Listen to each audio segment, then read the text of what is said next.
Dattile, mi presti la matita? No, chiedila a qualcun altro. Ehi, cosa succede? Dovete aiutarvi tra di voi. Guarda che bel disegno ho fatto. Ma hai copiato dal mio?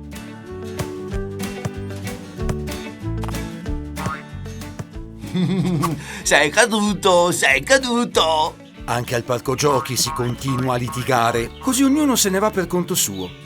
Diva, seduta sulla panchina, guarda il suo computer e parla di arte con i suoi amici.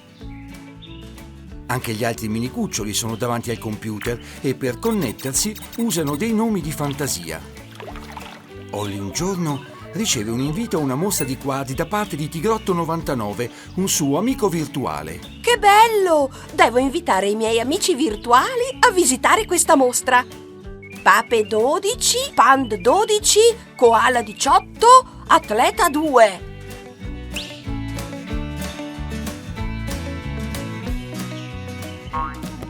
Che cosa ci fate qui? Mi ha invitato Tigrotto99. Ma sono io. Non mi aspettavo di trovarvi qui. Ma allora i miei amici virtuali sono i miei compagni di classe. Oggi ci vediamo al parco giochi e facciamo un bel quadro tutti assieme. È inutile andare a cercare lontano, quello che puoi avere è a portata di mano.